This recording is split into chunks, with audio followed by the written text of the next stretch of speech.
আসসালামু আলাইকুম। আমি রওনক শাহরিয়ার রোহান বর্তমানে পড়াশোনা করছি বুয়েটের মেকানিক্যাল ইঞ্জিনিয়ারিং ডিপার্টমেন্টে। আজকে আমরা কথা বলবো রুয়েট, কুয়েট, চুয়েটের সাবজেক্ট চয়েস ব্যাপারে। আমাদের সময় থেকে রুয়েট, কুয়েট, চুয়েট এরা আসলে একটা গুচ্ছ ফর্ম করে এবং গুচ্ছ ইঞ্জিনিয়ারিং পরীক্ষার মাধ্যমে ভর্তি পরীক্ষা নেয় এবং এদের যে সাবজেক্ট চয়েসটা এটাও হচ্ছে গুচ্ছ আকারেই হয়। 2019 ব্যাচের আগে আমরা দেখেছিলাম যে রুয়েট, কুয়েট, চুয়েট ইন্ডিভিজুয়ালি পরীক্ষা নিত এবং ইন্ডিভিজুয়ালি হচ্ছে সাবজেক্ট চয়েস আমাদের দিতে হতো। কিন্তু এখন সেটা হয় না, সেটা আমাদের গুচ্ছ আকারে দিতে হয়। তো এর মাধ্যমে কিছু কনফিউশন অ্যারাইজ করে যে কোন সাবজেক্টের জন্য আর কি কোন ইউনিভার্সিটিটি ভালো, বা অনেকে কনফিউশনে থাকে আসলে হচ্ছে তারা কোন ইউনিভার্সিটিতে ইভেন্চুয়ালি পড়বে। তো এ ব্যাপারে সকল কিছু আমরা আলোচনা করার চেষ্টা করব। আমার মনে হয় ইউনিভার্সিটি চুজ করা উচিত আসলে লোকেশনের উপরে ভিত্তি করে। তুমি যদি এখন উত্তরাঞ্চলের মানুষ হও বা তোমার যদি রাজশাহী অঞ্চলটা তোমার এলাকা থেকে অনেক বেশি যাওয়াটা সুবিধা হয় এবং যোগাযোগ ব্যবস্থা যদি অনেক ভালো থাকে, তাহলে তোমার রুয়েটে পড়াশোনা করা উচিত। আবার উত্তরাঞ্চলের থেকে আবার হচ্ছে খুলনারও যোগাযোগ ব্যবস্থা ভালো, তো সেক্ষেত্রে কুয়েটও কনসিডার করা যেতে পারে। আহ, আর যদি হচ্ছে দক্ষিণাঞ্চলের মানুষ যারা আছে তারা হচ্ছে চুয়েটে পড়াশোনা করবে, এটাই স্বাভাবিক। আর এটাও আবার একটা ব্যাপার যে কনভেনিয়েন্সের ব্যাপার আছে, যে আমি যদি টেকনাফ থেকে রাজশাহীতে যেতে চাই তাহলে আমার যতটুকু মানে হচ্ছে সময় এবং রিসোর্স ব্যয় হবে তার থেকে চুয়েটে যাওয়াটা অনেক বেশি ইজিয়ার এবং কনভিনিয়েন্ট হবে। তো এসব দিক বিবেচনা করে আমাদের ইউনিভার্সিটি চুজ করতে হয়। এছাড়াও ইউনিভার্সিটি চুজ করার ক্ষেত্রে কিছু ক্ষেত্রে আমাদের সাবজেক্টের ব্যাপার রয়েছে, যেমন কয়েকটা সাবজেক্ট রয়েছে শুধুমাত্র রুয়েটে পড়াশোনা করানো হয় এবং চুয়েটে পড়াশোনা করানো হয়। তো আমরা যদি ওই সাবজেক্টেই পড়তে চাই তাহলে অবশ্যই আমাদের ওই ইউনিভার্সিটিটাকেই সিলেক্ট করতে হবে, যেগুলো আমরা পরবর্তীতে জানতে পারবো। আর যেহেতু কনফিউশনটা তৈরি হয়েছে যে আসলে কোন ইউনিভার্সিটি কোন সাবজেক্টের জন্য ভালো, এটা আসলে মানে কোনো মতেই বলাটা মানে হচ্ছে জাস্টিফাইড না, বা কোনোভাবে কম্পারিজনটা আর কি সম্ভব না, কারণ প্রত্যেকটা ইউনিভার্সিটি প্রায় প্রায় সেম কোয়ালিটির হচ্ছে ফ্যাকাল্টি আর কি মানে অফার করে, এবং হচ্ছে ল্যাবও হচ্ছে সেম কোয়ালিটির অফার করে। আমি তো আগেও মেনশন করলাম যে এদের কোয়ালিটিতে মানে খুব বেশি ডিফারেন্স নেই, তো যে কোনো একটা ইউনিভার্সিটিতে পড়লেই হয়, বাট সাবজেক্ট আসলে ম্যাটার করে। তো আমি চেষ্টা করেছি সাবজেক্টের ক্রমটা হচ্ছে তোমাদের সামনে তুলে ধরার জন্য। তো এটা হচ্ছে একটা বেসিক ক্রম, যে এটা সবাই ফলো করে আর কি, সবচেয়ে বেশি প্রচলিত। তার মানে এটাই না যে তোমাকে এটাই ফলো করতে হবে। তোমার প্রথমে দেখতে হবে যে তোমার প্যাশন কোথায়। আর হচ্ছে তুমি যদি দেখো যে তোমার প্যাশন গুলো তুমি পাচ্ছ না, বা প্যাশন গুলো আর কি সামনের দিকে দিলা, তারপরে যে ক্রমগুলো হবে সেটার জন্যই সেটাতে সহায়তা করার জন্যই হচ্ছে এই ক্রমটা বানানো। আচ্ছা। আর এই ক্রম যে একদম বাইবেল, এই ক্রম যে একদম 100% অ্যাকুরেট, এটাও মনে করা যাবে না।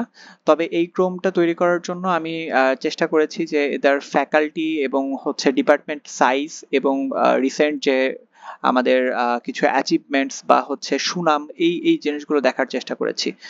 আর ল্যাব ফ্যাসিলিটিস হচ্ছে আমি যতটুকু জানি তার উপর ভিত্তি করে আমি ক্রমটা করেছি। তো আমি শুরুতেই রাখতে চাই ত্রিপলিকে, কারণ আমার কাছে মনে হয় ত্রিপলি সবচেয়ে ভার্সেটাইল এবং গ্রিন ইঞ্জিনিয়ারিং সাবজেক্ট।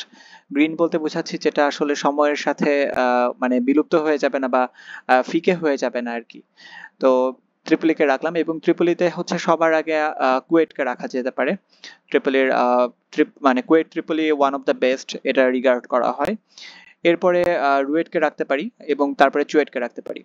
আচ্ছা, এখানে একটা জিনিস, রুয়েট যেখানে বেনিফিটটা পাচ্ছে সেটা হচ্ছে রুয়েট শহর অঞ্চলে অবস্থিত, আর কুয়েট এবং চুয়েট এটা হচ্ছে একটু শহরতলিতে অবস্থিত। তো আমি এখানে সিটি লাইফটাকে অনেক বেশি কনসিডার করছি, কারণ পুরোটাই তো আমি আমার পার্সোনাল ওপিনিয়ন দিচ্ছি। তো আমার পার্সোনাল ওপিনিয়নের ক্ষেত্রে হচ্ছে এটা আমার মনে হয় যে একটা শহরে থাকা আর হচ্ছে শহর থেকে 14 কিলোমিটার দূরে থাকা, এটার মধ্যে কিছু ডিফারেন্স রয়েছে। অনেকে আসলে হচ্ছে পিসফুল লাইফ লিড করাটা অনেক বেশি প্রেফার করে, কিন্তু আমার কাছে মনে হয় যে রুয়েট, কুয়েট, চুয়েট মানে সরি রাজশাহী, খুলনা এবং চট্টগ্রাম, এরা সবগুলোই হচ্ছে ঢাকার থেকে কম ক্যাওয়েটিক এবং পিসফুল ঢাকার তুলনায় আর কি। তো এবং রুয়েট তো আরো স্পেশালি হচ্ছে আরো বেশি পিসফুল, তো এটা নিয়ে সমস্যা হওয়ার কথা না। আচ্ছা, এর পরবর্তীতে আমরা সিএসসি কে রেখেছি। সিএসসির জন্য সেম প্যাটার্ন ফলো করছে কুয়েট, রুয়েট, চুয়েট। এরপরে মেকানিক্যাল মেকানিক্যাল ইঞ্জিনিয়ারিং, সেক্ষেত্রে আমার মনে হয় রিসেন্ট ডেজ এবং হচ্ছে ঐতিহ্যগতভাবে হচ্ছে রুয়েট একটু আগায় থাকবে কুয়েটের থেকে। তো এখানে রুয়েট, কুয়েট, চুয়েট রেখেছি। সিভিল ইঞ্জিনিয়ারিং ডিপার্টমেন্ট সেটা হচ্ছে রুয়েট, চুয়েট, কুয়েট রেখেছি। আবারও এখানে বলে রাখছি যে এটার কোনো মতে ক্রম না, মানে কেউ কারো থেকে বেটার এরকম না। প্রথমত তুমি সিলেক্ট করবার মানে রুয়েট, কুয়েট, চুয়েট সেটা হচ্ছে তোমার লোকেশনের ভিত্তিতে। যদি তোমার লোকেশন এরকম হয় সবগুলোতেই তোমার অ্যাক্সেস সমানভাবে আছে, তখন তুমি এই হচ্ছে ক্রমটা আর কি সিলেক্ট করতে পারো। তো প্রথম চারটি শেষ, এরপরের সেগমেন্টে আমরা চলে আসি। এরপরের সেগমেন্টে প্রথমে আমরা রাখতে চাচ্ছি কেমিক্যাল ইঞ্জিনিয়ারিং ডিপার্টমেন্টকে। তো কেমিক্যাল ইঞ্জিনিয়ারিং একটা আসলে সিগনিফিক্যান্ট এবং একটা প্রমিনেন্ট একটা ইঞ্জিনিয়ারিং ফিল্ড এবং এটার স্কোপও রয়েছে, তো এজন্য আমি এটাকে শুরুতে রাখছি। তো এটার জন্য আমি কুয়েট, রুয়েট, চুয়েট এটাকে হচ্ছে মানে এই সিকোয়েন্সটাকে মেনটেন করার জন্য বলবো। এরপরে আমরা আইপি তে চলে আসি। আইপি হচ্ছে ইন্ডাস্ট্রিয়াল প্রোডাকশন ইঞ্জিনিয়ারিং। আসলে একটা ইন্ডাস্ট্রিতে কি ধরনের প্রোডাকশন হবে এবং এটার আসলে কস্টিং, এটার ম্যানুফ্যাকচারিং, তারপরে এটার প্যাকেজিং, এই পুরো প্রসেসটার জন্য যে ইঞ্জিনিয়ারিংটা জড়িত সেটা হচ্ছে আসলে আইপিই। এটা আসলে কুয়েট, রুয়েটে আইপি নামে আছে এবং চুয়েটে এটা আসলে এমআইই নামে আছে, মানে মেকাট্রনিক্স অ্যান্ড ইন্ডাস্ট্রিয়াল ইঞ্জিনিয়ারিং হিসেবে আছে। এরপরে আছে আমাদের বিএমই, বায়োমেডিক্যাল ইঞ্জিনিয়ারিং। এই ক্ষেত্রে যেহেতু সিটি লাইফ প্রেফারেবল, তো এই জন্য আমি রুয়েটকে সামনে রাখছি। এবার আসি ইসিই এবং ইটিই তে। ইসিই এবং ইটিই হচ্ছে খুব রিলেটেড একটা সাবজেক্ট এবং অনেকে কনফিউজড হয়ে যায় আসলে কোনটাতে তার পড়াশোনা করা উচিত। ইসিই অ্যাকচুয়ালি ট্রিপল ই এবং সিএসসির একটা হাইব্রিড সাবজেক্ট। এখানে ট্রিপল ইরও কিছু কোর্স পড়ানো হয় এবং সিএসসিরও কিছু কোর্স পড়ানো হয়। আসলে এই দুটাকে রিলেট করে একটা হাইব্রিড সাবজেক্ট বানানো হয়েছে। কিন্তু এটা ভাবার দরকার নেই যে ট্রিপল ইর এবং সিএসসির যেহেতু কম্বিনেশন মিলে পড়ানো হচ্ছে, তাহলে হয়তো বা সিএসসি বা ট্রিপল ইর থেকে এটা নেওয়া বেটার হবে, এরকম না। ইসিই রুয়েটের ক্ষেত্রে অপেক্ষাকৃত একটা নতুন সাবজেক্ট এবং এই ক্ষেত্রে ফ্যাকাল্টিও হচ্ছে ট্রিপল ই বা সিএসসি থেকে আসে। তো অবশ্যই এটা একটা অনেক ভালো সাবজেক্ট এবং গুরুত্বপূর্ণ সাবজেক্ট, কিন্তু এইটার জন্য সিএসসি বা ট্রিপল ই কে স্যাক্রিফাইস করার দরকার নেই। আচ্ছা, চুয়েটে কোনো ইসিই নেই, সো আমরা রুয়েট এবং কুয়েটকে রাখছি। এবং ইটি হচ্ছে আবার চুয়েটে আছে, তো আমরা চুয়েটকে প্রথমে রাখছি এবং রুয়েটকে তারপরে রাখছি। ইটি হলো ইলেকট্রনিক্স অ্যান্ড টেলিকমিউনিকেশন ইঞ্জিনিয়ারিং, মানে যেসব ইলেকট্রনিক্স টেলিকমিউনিকেশনে গুরুত্বপূর্ণ ভূমিকা রাখে বা ওইখানে ইউজ হয় সেগুলোর ব্যাপারে পড়াশোনা করানো হবে। এরপরে আমরা রাখবো হচ্ছে এমএসই। এমএসসি আসলে বুয়েটে এমএমই হিসেবে পরিচিত। তো এমএমই মানে হচ্ছে ম্যাটেরিয়াল অ্যান্ড মেটালার্জিক্যাল ইঞ্জিনিয়ারিং, আর এক্ষেত্রে মানে হচ্ছে এমএসসি কে বলা হচ্ছে ম্যাটেরিয়াল সায়েন্স ইঞ্জিনিয়ারিং। তো আমার মনে হয় আর কি দুই ক্ষেত্রেই সেম ভাবেই পড়াশোনা করানো হয়। আমরা জগতে যা কিছু ইউজ করছি সবগুলোই আসলে ম্যাটেরিয়াল বা ইঞ্জিনিয়ারিং, যেসব আমরা জিনিসপাতি ব্যবহার করব সবগুলোরই ম্যাটেরিয়াল বা মানে আমার একদম ভেতরকার যে প্রপার্টিস সেই প্রপার্টিস গুলো জানা আসলে অনেক বেশি জরুরি এবং প্রত্যেকটা ইঞ্জিনিয়ারিং ক্ষেত্রেই এমএসই বা এমএমই আসলে গুরুত্বপূর্ণ ভূমিকা পালন করে। তো এই ক্ষেত্রে আমরা কুয়েট, রুয়েট, চুয়েট এই সিকোয়েন্সটাই ফলো করব। এরপরে আসি এমটি। তো এমটি হচ্ছে মেকাট্রনিক্স ইঞ্জিনিয়ারিং। তো মেকাট্রনিক্স ইঞ্জিনিয়ারিং আসলে ট্রিপলি এবং মেকানিক্যালের যে একটা সম্মিলিত রূপ, এটা একটা হাইব্রিড সাবজেক্ট। মেকানিক্যাল এবং ট্রিপলি যে এরিয়াগুলো শেয়ার করে সেই এরিয়ার মধ্যেই হচ্ছে এই মানে কোর্সগুলো সীমাবদ্ধ থাকবে। তো এই কোর্সগুলোতে ম্যাক্সিমাম ক্ষেত্রে পড়াশোনা করানো হবে রোবোটিক্স ব্যাপারে।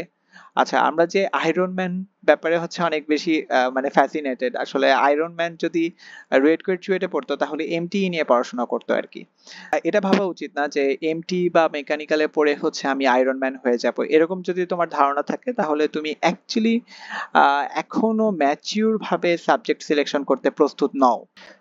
থার্ড সেগমেন্টে যদি আমরা নজর দিই তাহলে আমরা শুরুতেই পাবো ডাব্লিউআরই বা ওয়াটার রিসোর্স ইঞ্জিনিয়ারিং। এটা চুয়েটে আছে, রুয়েট, কুয়েট, চুয়েটে এই সাবজেক্টটি অ্যাভেলেবল নেই। বুয়েটে এই সাবজেক্টটি পড়ানো হয় এবং এটা একটা সিভিল ইঞ্জিনিয়ারিং এর ফ্যাকাল্টির একটা অন্তর্ভুক্ত একটা সাবজেক্ট। এরপরে রয়েছে BECM, building engineering and construction management, এটা যেটা কুয়েট এবং রুয়েটে আছে। আমি মনে করি এই দুটো সাবজেক্টের মধ্যে যে কোনো একটা সাবজেক্টকে যদি আমরা চুজ করি তাহলে সিভিল ইঞ্জিনিয়ারিং ফ্যাকাল্টিতে আমরা পরবর্তীতে ক্যারিয়ার এবং পড়াশোনাটাও সুইচ করতে পারবো।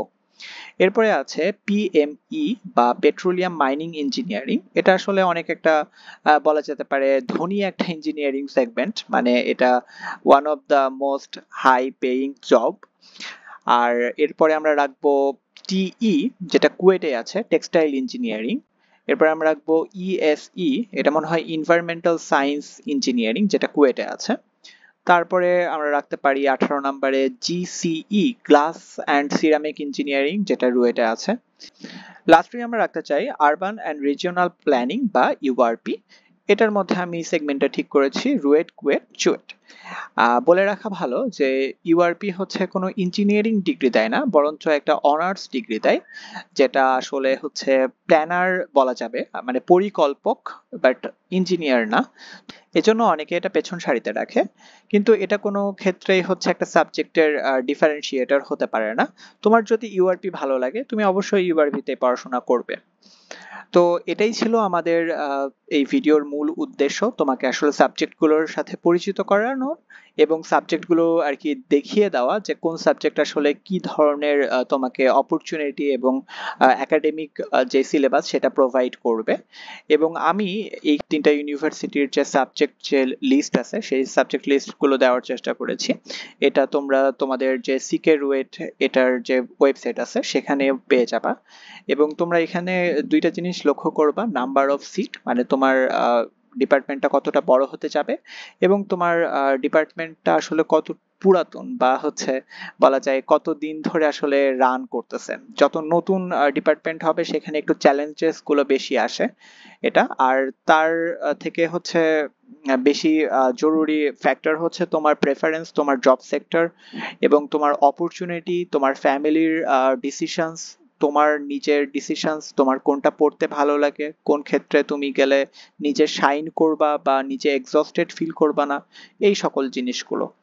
আমি আশা করছি তোমরা এই সকল জিনিসগুলোকে এবং সকল প্যারামিটারগুলোকে স্যাটিসফাই করে তারপরে হচ্ছে তোমরা সাবজেক্ট সিলেক্ট করবা এবং ইভেন্চুয়ালি তোমরা শাইন করবা। আমার শুভকামনা রইল। আজকের ভিডিও এই পর্যন্তই।